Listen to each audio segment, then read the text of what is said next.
آلہ وصحبہ اجمعین، اما بعد۔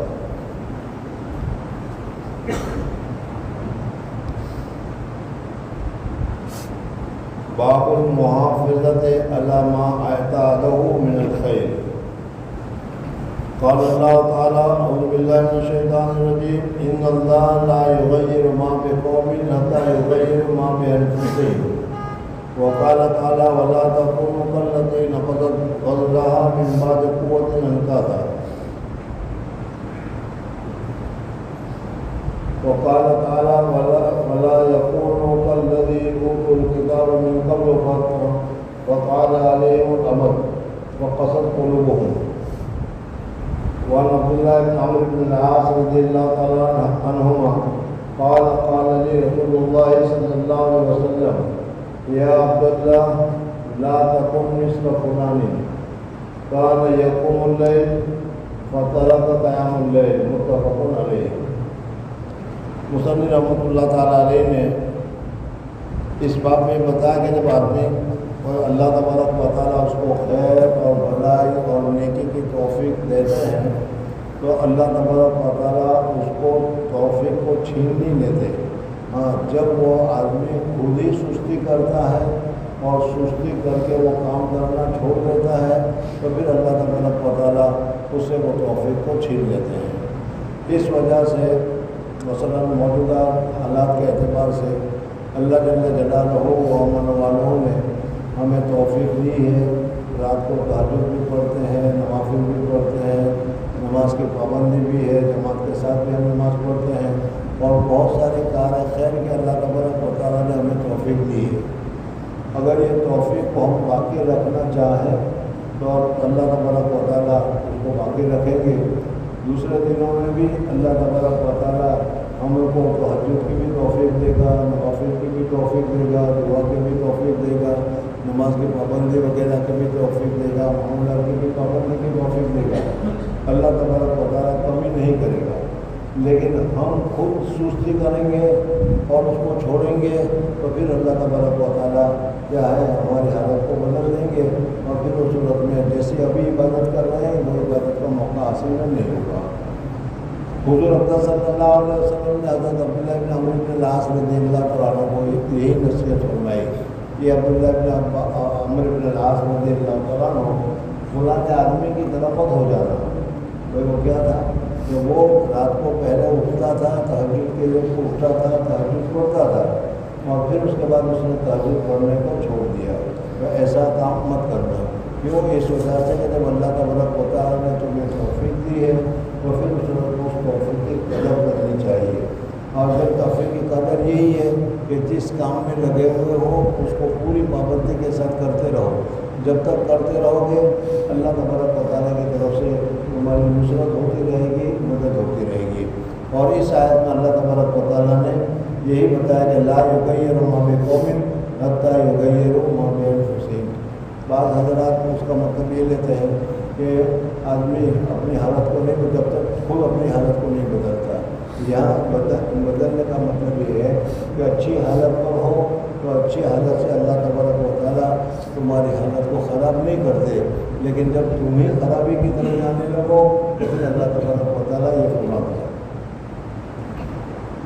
باب استحباب طیب الکلام والطلاقۃ الوجہ عند اللقاء۔ یہاں پر اس باب میں دو ادب ہمارے سامنے ذکر کیے گئے ہیں۔ ایک تو یہ کہ کلام یا بات کرنے کا موقع ہے تو بات کرنے میں بھی مٹھاس سے، نرمی سے، آہستہ سے سامنے والے کو سمجھ میں آئے، اس طریقے سے مٹھاس کے ساتھ بات کرنی چاہیے۔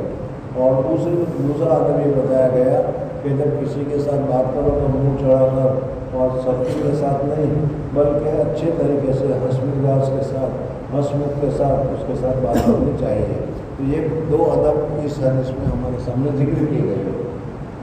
قرآن پاک میں اللہ تعالیٰ فرماتا ہے وَاخْفِضْ جَنَاحَكَ لِلْمُؤْمِنِينَ وَلَوْ كُنْتَ فَظًّا غَلِيظَ الْقَلْبِ لَانفَضُّوا مِنْ حَوْلِكَ۔ عن عدي بن حاتم رضي الله تعالى عنه قال قال رسول الله صلى الله عليه وسلم اتقوا النار ولو بشق تمرة ومن لم يجد وبكلمة طيبة متفق عليه۔ آپ نے قصے کہانیوں میں حاتم طائی کا نام سنا ہوگا۔ یہ حاتم طائی حضور اکرم صلی اللہ علیہ وسلم کے زمانے سے پہلے ہو چکے ہیں، اس وجہ سے ان کا ایمان لانے کا تو سوال پیدا نہیں ہوتا۔ ہاں، ان کا ایک لڑکا تھا جس کا نام تھا عدی، اور اسی طریقے سے ان کی ایک لڑکی تھی،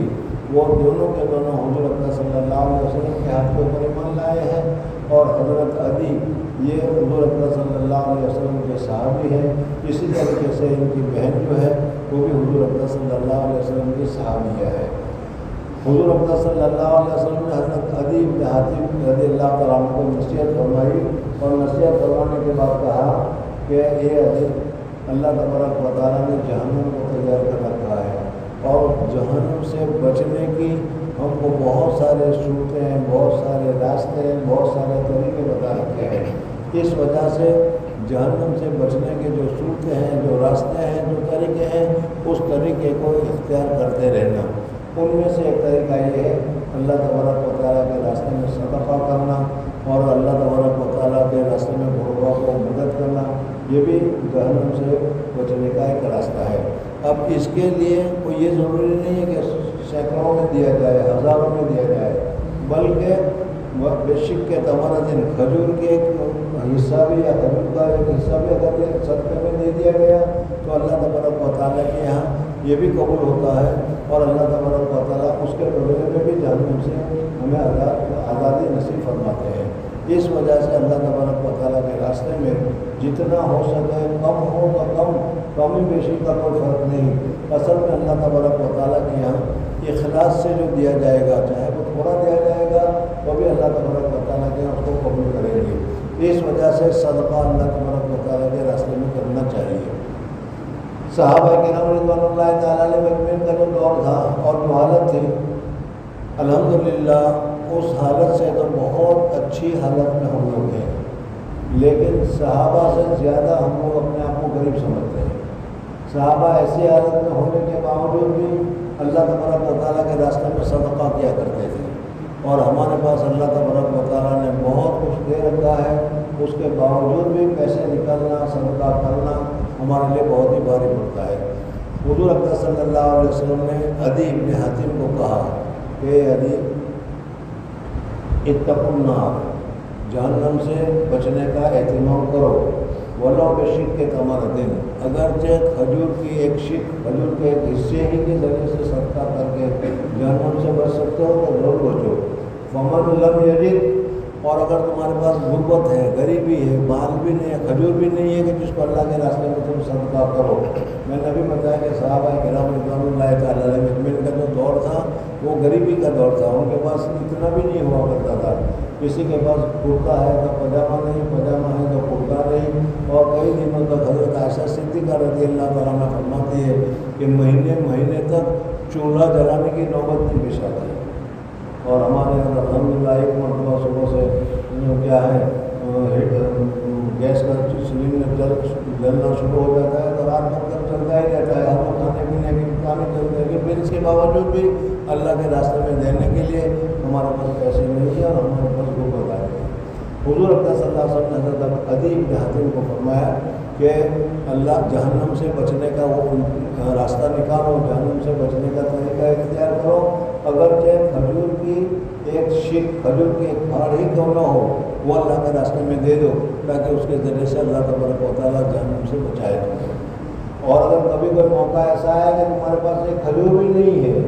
اور پھر تم جہنم سے بچنا چاہتے ہو تو اس کا بھی راستہ حضور اکرم صلی اللہ علیہ وسلم نے بتایا ہے کہ فَإِن لَّمْ يَجِدْ فَلِكَلِمَةٍ طَيِّبَةٍ، تو اچھی بات، میٹھی بات، بہترین بات، کسی کو بھی دوسری بہترین بات کر دو تو اس بہترین بات کا کرنا بھی صدقہ کرنے کے مانند ہوگا، اور اس کے ذریعے سے اللہ تبارک و تعالیٰ جہنم سے تمہاری حفاظت فرمائے گا۔ یہ کلمۃ طیبۃ، میٹھی بات، اچھی بات، بہترین بات، یہ بھی ہمارے پاس نہیں ہے، تو کسی کے ساتھ اچھی طریقے سے بات کرنے کے لیے تیار ہی نہیں ہے اور اپنے دور میں لگا ہوا ہے، یہ عادت بھی ہمیں چھوڑنی چاہیے، اور اچھی طریقے سے لوگوں کے ساتھ، میٹھی بات کے ساتھ، خوش خلقی کے ساتھ، اچھے چہرے کے ساتھ، ہنسمکھ طریقے پر ہمیں دوسروں کے ساتھ ملنا چاہیے۔ لیکن ہم جب کسی دوسرے کے ساتھ ملتے ہیں تو پھر اس صورت میں ہمارا مسموخ کی جگہ پر کیا حال ہوتا ہے وہ ہر ایک آدمی جانتا ہے۔ وعن ابی ہریرہ رضی اللہ تعالیٰ عنہ ان النبی صلی اللہ علیہ وسلم قال والکلمۃ الطیبۃ صدقۃ،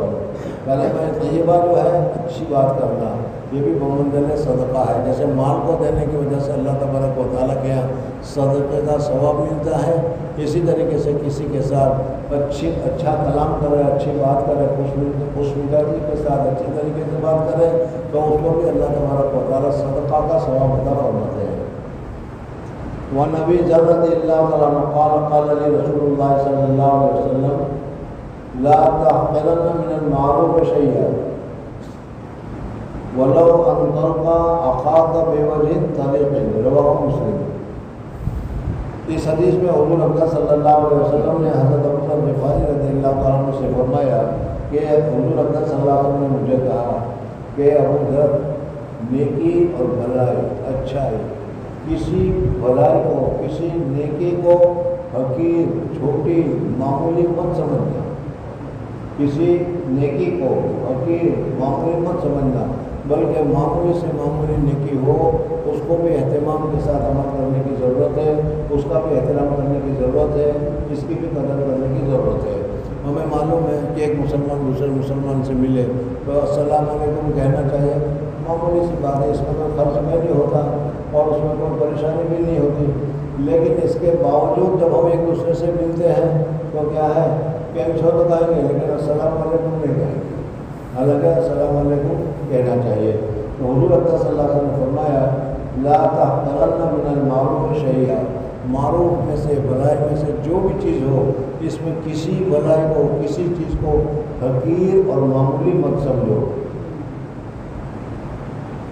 اور اسی طریقے سے تم کسی اپنے دوسرے مسلمان بھائی کے ساتھ ملو تو اچھے سے اچھے چہرے کے ساتھ ہنسمکھ طریقے پر اچھے طریقے سے اس کو ملاقات کرنی چاہیے۔ تیسری بات جو یہاں پر بتائی جا رہی ہے وہ ہے استحباب بیان الکلام و ایضاحہ للمخاطب و تقریر یفہم اذا لم یفہم الا بذلک۔ اگر تم کسی کے سامنے کوئی بات کر رہے ہو تو اس وقت اپنے طرز پر، اپنے طریقے پر بات نہ کرو، اگر ایسے طریقے سے بات کرو گے تو سامنے والوں کو سمجھ بھی نہیں آئے گا، اس وجہ سے سامنے والا جس طریقے سے سمجھتا ہو اس طریقے سے آہستہ ایک ایک لفظ کھول کر بیان کرو تو سامنے والا اس کو اچھی طریقے سے سمجھتا ہے۔ اگر تم کسی کے ساتھ جلدی سمجھ ہوگا تو اس کو سمجھ میں بھی نہ آئے کہ وہ کیا کہہ کر گیا، تو اس طریقے سے بات کرنے کی حدیث پاک میں ممانعت کی گئی ہے۔ جس سے تم بات کر رہے ہو